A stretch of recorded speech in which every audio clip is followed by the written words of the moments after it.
We have been at this time slot going over some of the basics of Arabic. We are still talking about the letters.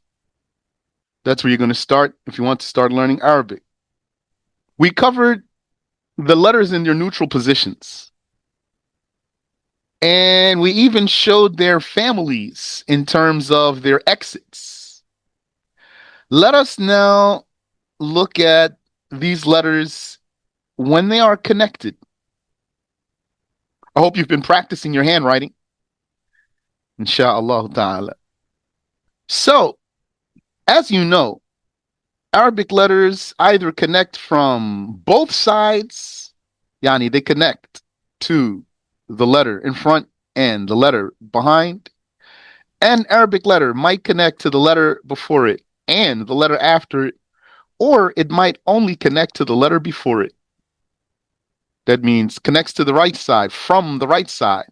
An Arabic letter can connect from the right side and the left side, or it could connect only from the right side. Let's take a quick look at the letters that only connect from the right side. So, I'm going to start with letter Alif,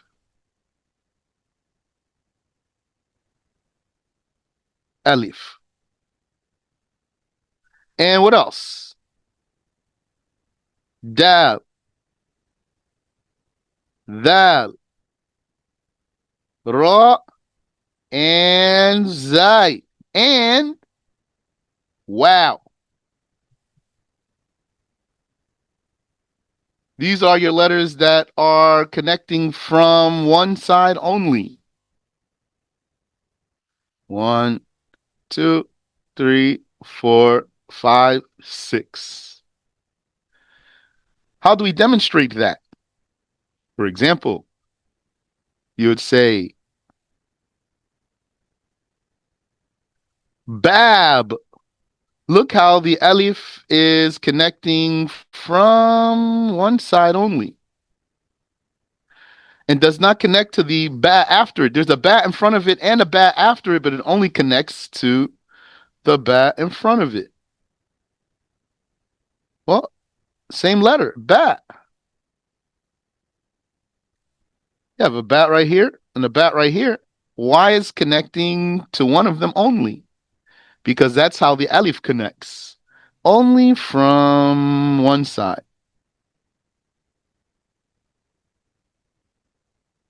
Connects only from one side. Or let me give you the example of dal. You'd say, for example, nadb. We have a noon and a bat. Now, if you know about if you already know how to write Arabic, you know noon and bat, yani, like if that were a bat in front of the dal, it would look just like that noon that's there, just the dot would be underneath instead of on top. So why did the dal connect only from one side? Because it's one of those letters that connect only from one side. Does not connect from the other side.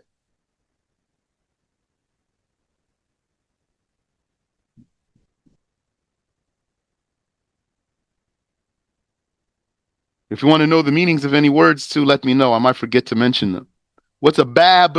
You know, bab is a door or a portal or a gate or a gateway.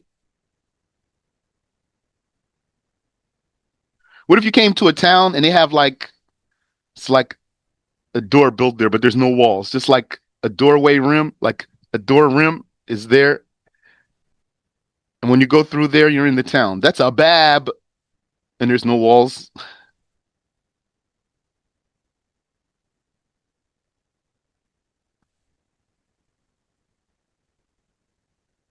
Nadab means recommendation. Like when something is mendub in religion, recommended means sunnah. And dal is like dal. So if dal only connects from one side, dal is only going to connect from one side. Okay. What about ra and zay? So, for example, here's an ayah from the Quran I'll write for you. This ayah is about Prophet Dawood.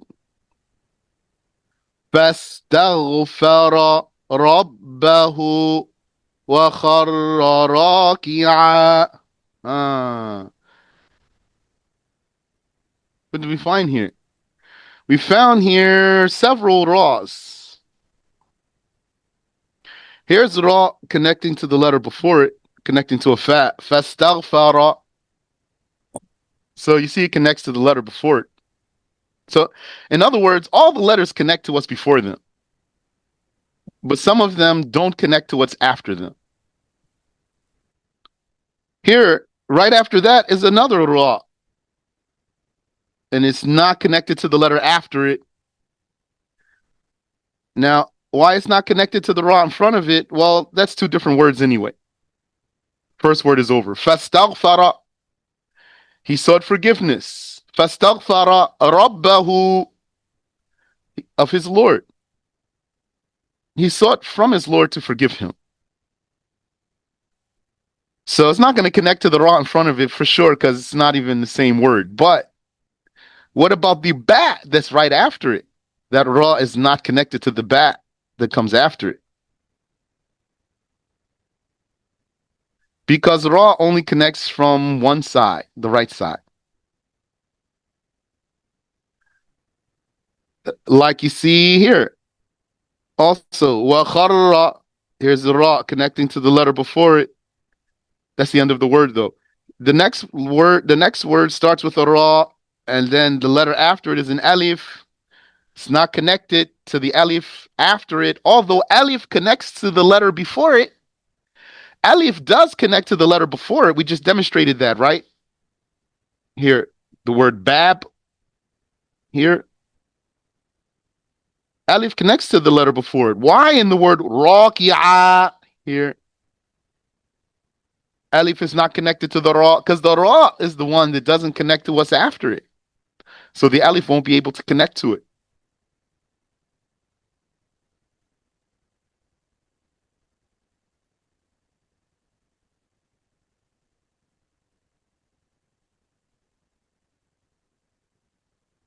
Now the way I'm breaking this down for you, it could confuse you if you didn't memorize the letters yet.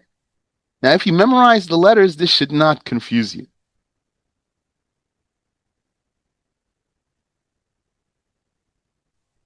If you're just getting started, like you're using these sessions to get you started. But this is the third session here. I told you maybe in the first session, memorize the letters by tomorrow. That was like 2 weeks ago or more. So here we are now, weeks later. I hope you memorized the letters.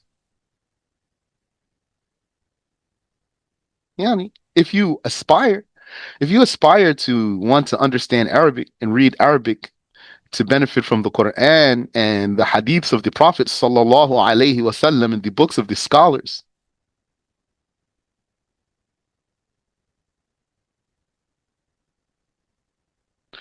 So if Ra doesn't connect to what's after it, then also Zay would not. I can write another ayah for you. This one you might know.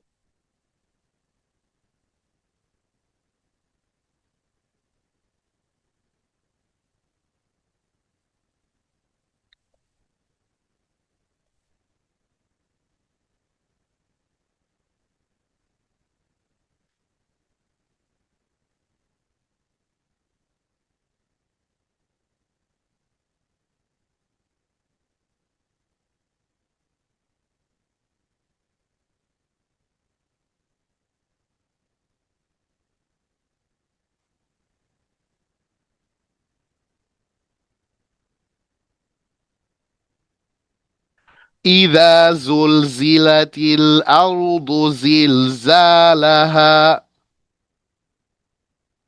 زلزلت الأرض زلزالها. So we have several zais here.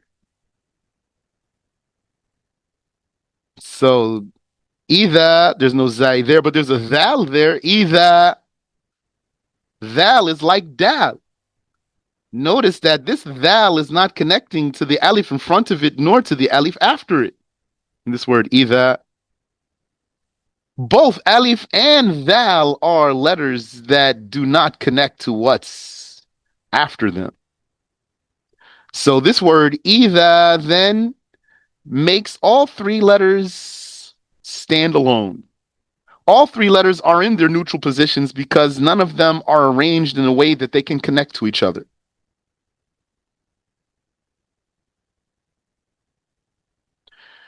Zulzilatil ard. So we have zai here.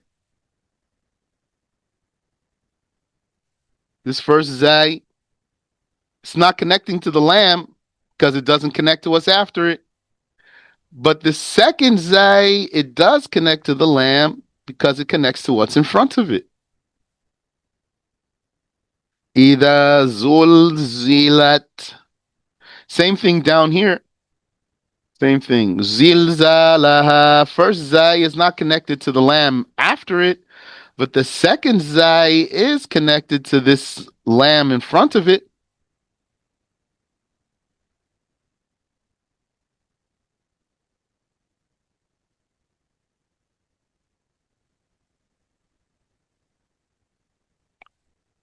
What about the wow? Same thing. For example, take the word bawaba. Bawaba. Just like that word bab, we see here the wow is connecting to the letter in front of it, which is a bat, and is not connecting to the letter after it, which is also a bat. That's due to wow being one of those six letters that only connect from the right side, not from the left side. So here are these six letters.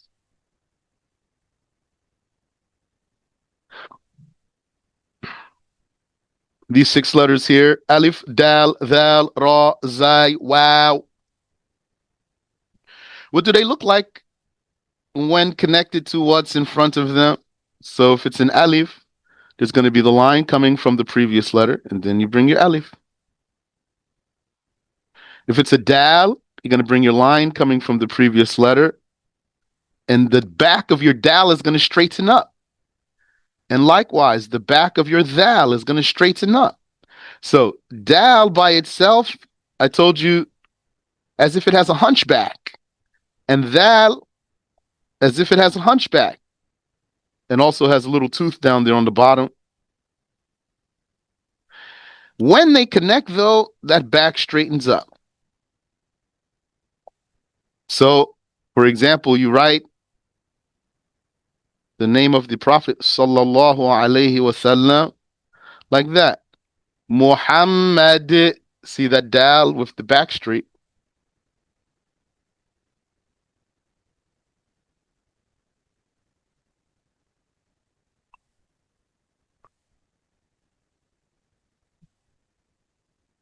Okay, so alif, dal, thal, and also ra connecting from the letter before it, and zai connecting from the letter before it, and wow connecting from the letter before it. That's sloppy wow, though.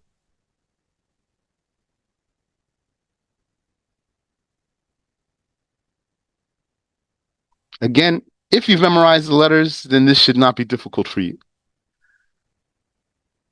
If you did not memorize the letters, then this could be challenging for you because from the beginning, I'm mixing the letters up and I'm throwing them into words. I didn't just merely show you the shape of the letter.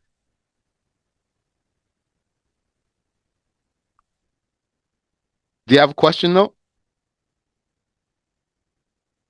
If you do, feel free.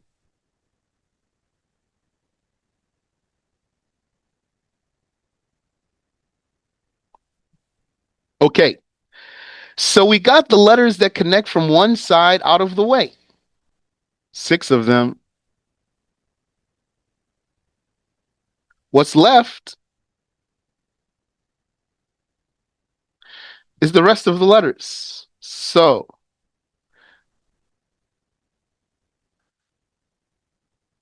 let's start with bat. Bat in the beginning of a word is going to start regular. Yani, remember how we started over the line? Here. Remember how we started over the line? Before getting to the line, we made a curve and then we ran the line. So bat in the beginning of the word starts regular, and then it's just going to connect to the letter after it.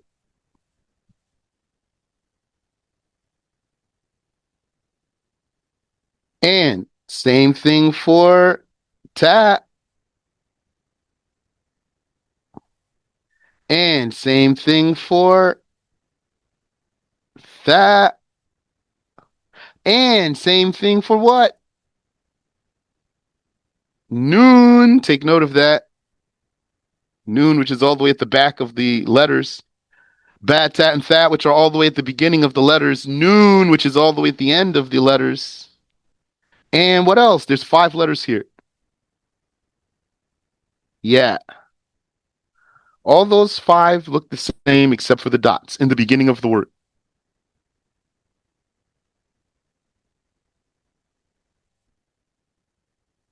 Bat, tat, that, noon, and yeah.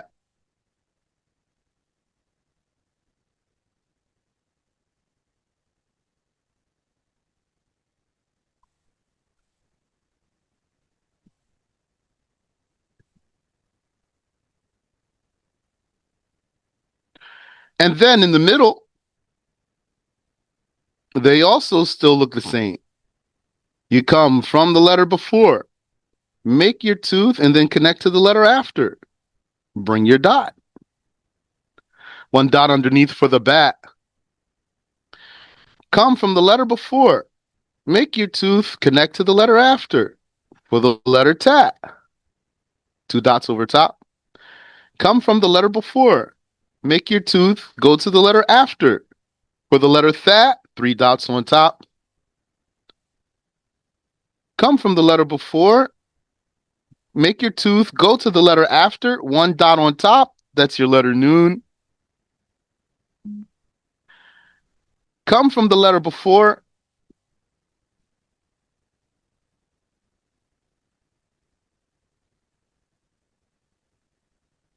make your tooth, go to the letter after, 2 dots underneath for the ya. I'll demonstrate in words for you.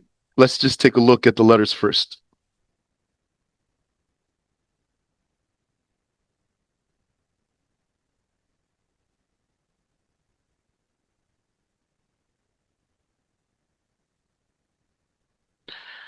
And then at the end of the word, bat is connecting from the letter before and then takes its original shape.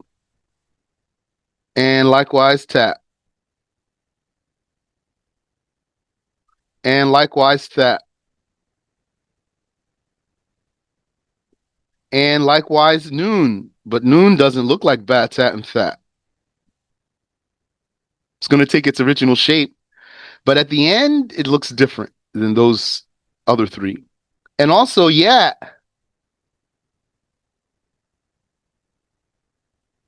At the end, it looks different.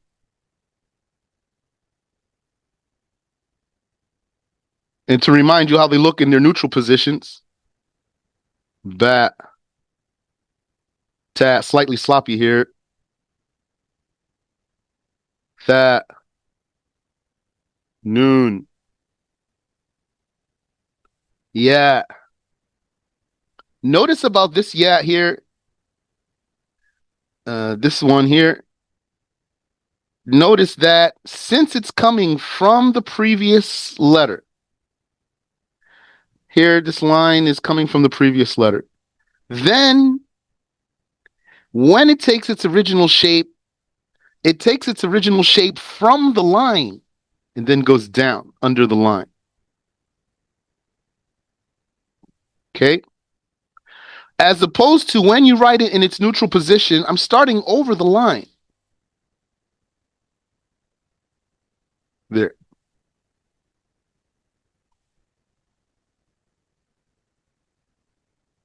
And that's how several letters are. In their neutral positions, you would find them raised over the line to some degree. When they are connecting from what's before them, you're going to find them lower because they are coming from a line that's riding the line of the page. If that's not clear, let me know.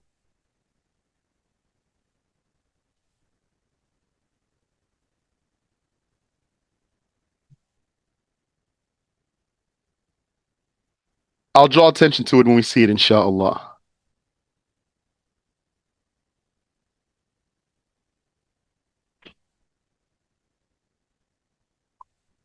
Okay, so bat, tat, tha, noon, and yat. That's how they connect in beginning, middle, and end.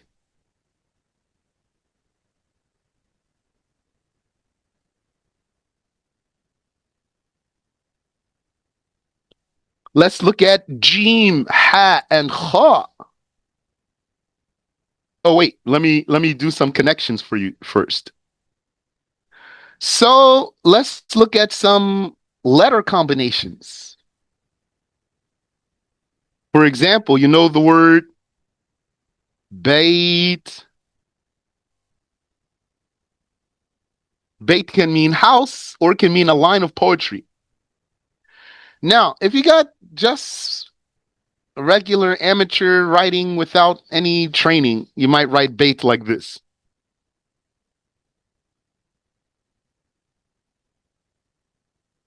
So that's pretty sloppy, but I can figure out what that's supposed to be. It's not, uh, yani, it is legible. But they write these five letters. When they combine, they write them in nicer way and with a little more versatility. So you could write the word bait even better than the way I wrote it the first time, such as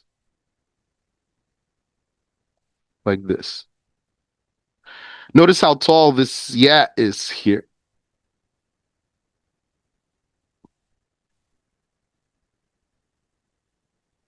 If you want to see some nuances like that, you need to look at handwriting.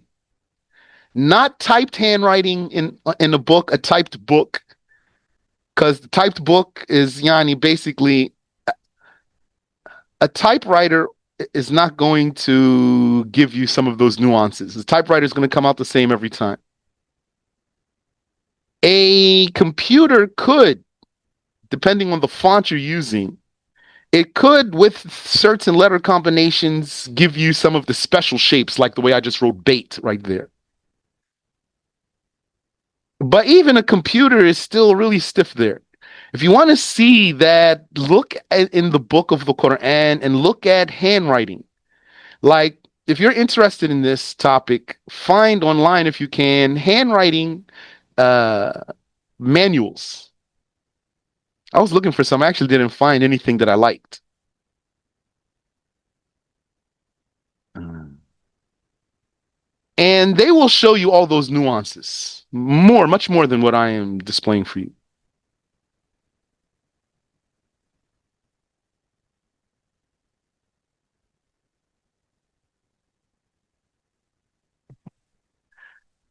What else? What's another word? Take this word. Oops.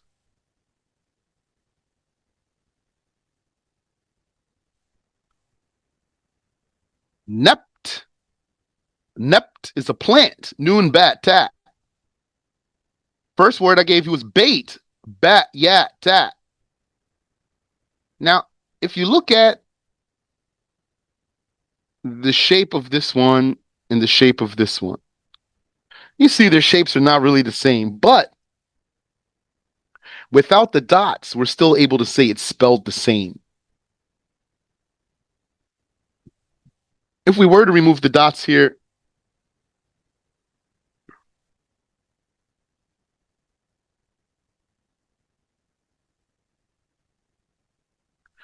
then we're able to say those two are spelled the same.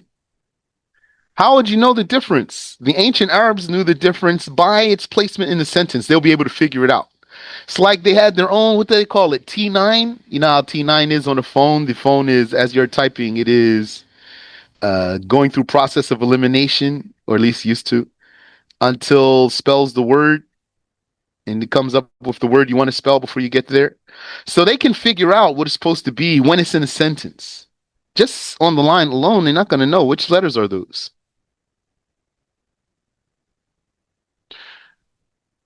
So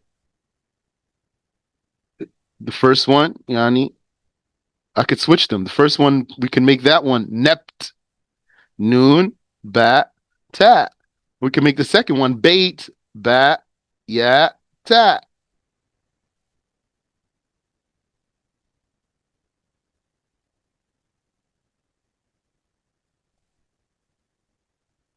Or I'll give you another one.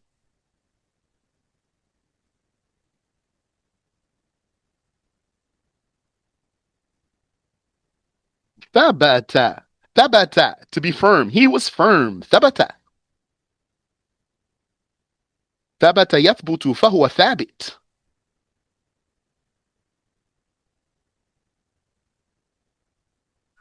So in all these cases, these are all being spelled the same, except for the dots. But when the noon or the ya are at the end of the word, they take their own shapes. So you can write, for example, fi, which means in.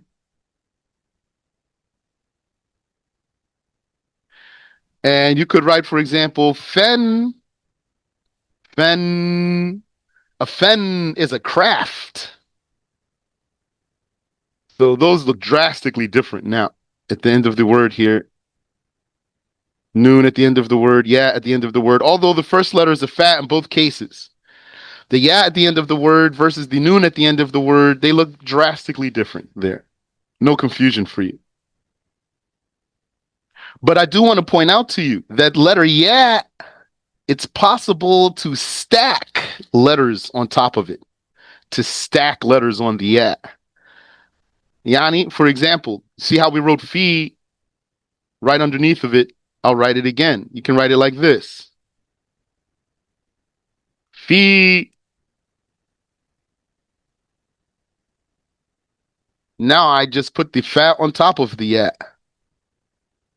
Or what about Lee for me? Lee for me. Or I could write it like this. The first one has the lamb in front of the yat. The second one has the lamb on top of the yat.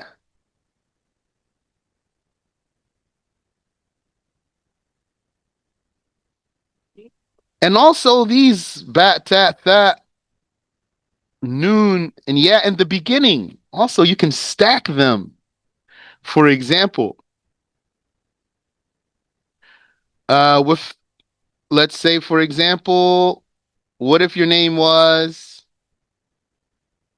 Yahya? Yahya. What happened here? We have here this first ya connecting to the hat. We have here the second ya. Look at the shape of this ya. Look at that. There. Let me write that bigger for you. What's going on here? This first ya right here is standard. Okay, no problem. Here, look at the second ya. Wow, what happened there? Because of the letter after it made the yeah able to rear up. But I didn't even show you what I want to show you. This word Yahya, take that ya in the front, you can stack it on top. You can write like this. That's yat right there.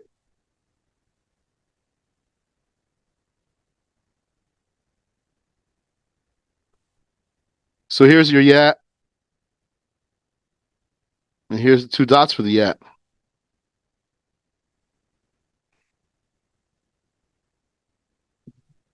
It's not special to yat, any of those letters like that. You can do it.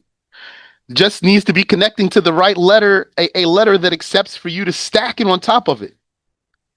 For example, the Prophet sallallahu alaihi wasallam said, فَمَنْ أَرَادَ بُحْبُحَةَ الْجَنَّةِ. Whoever wants the luxuries, the buhbuha of paradise. Let's write that standard writing first. Buhbuha. Ba, ha, ba, ha, ta marbuta. Buhbuha. فمن أراد بحبوحة الجنة فليلزم الجماعة. Whoever wants the luxuries of the garden, then let him stick to the jama'ah, the majority of the Muslims, their creed that is. So that's standard right there. Yani, have our bat here connecting. We have our bat here connecting. Standard way. But we can write this word like this. Well, I used up all those lines already.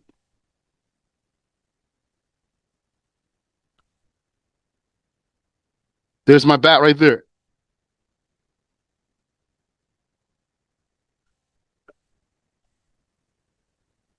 And if you notice, I'm picking my pencil up and putting it back down.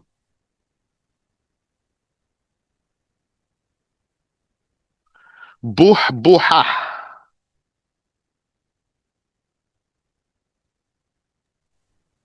Or you can write it like this.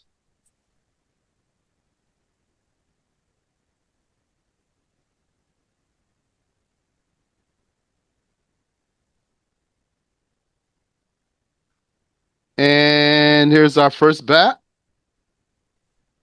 And here's our second bat.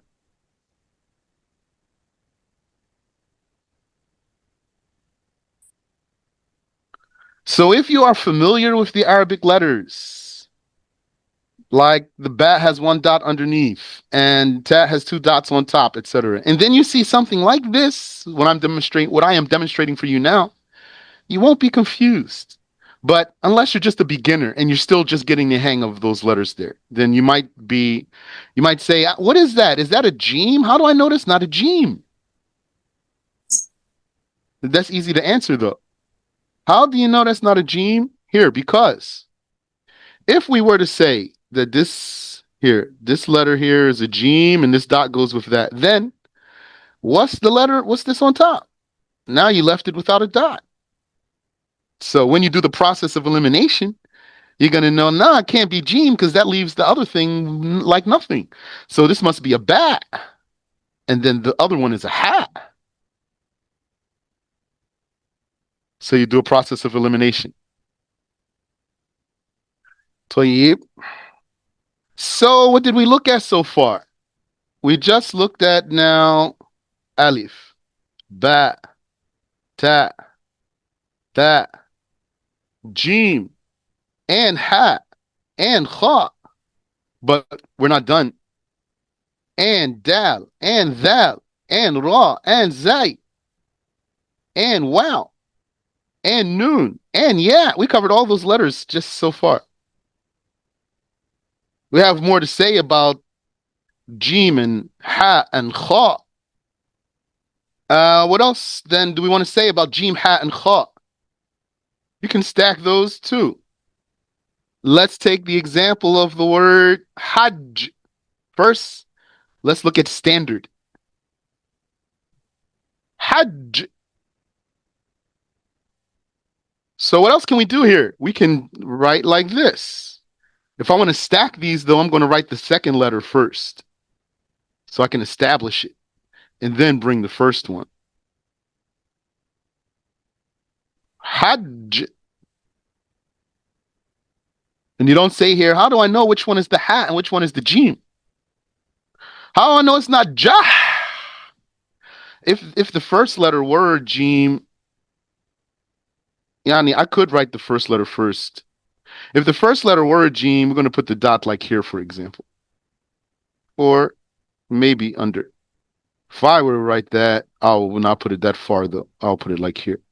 What about the verb? You say hajja yahujju. Yahujju, fi'lun mudari'. Here's how you would write it in standard way. Ya, ha, jim.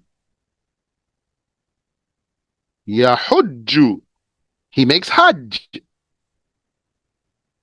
You can write it like this. Ya, ha, jim. Yahujju. That's not perfect, but it's not bad. Looks nice. And it's legible. And like you can stack these, you can stack others. Really, you'll get a feel for it. The more you practice and write and try, then you'll start to just get the hang of those things. For example, what's the word for meat, flesh in Arabic? Lahm. If I write it in standard way, I'd write lam, ha, mim, lahm. But I can stack that lamb on top of the ha. I'll probably start writing the ha first, and then bring the lamb. Lahm. Try it again. Lahm. That's not bad. I can stack other letters too. Like, what do you call the fat? F-A-T. The fat is the shahm. So I can put the sheen, ha, mim. It's a little bit sloppy. Let me try it again. I'll start with the ha. Here's mim, then sheen. Shahm, or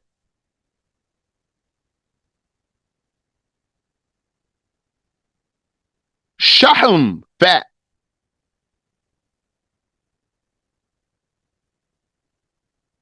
See how that third tooth on the sheen got flipped there. Sheikh, why is the sukoon over the ha? Cause there's a sukoon on the ha. Shahm. Not shaham or shahim or shahum. It's shahm. And how do you pronounce that with the meme following it? يعني شحم. Oh, Shahm. shah. Yep, like that. Shahm. That's the fat. And the muscle is the lahm. The meat. يعني I could put a fat on there.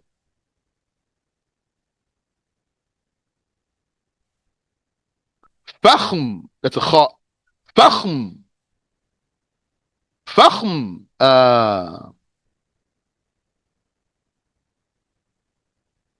Thick.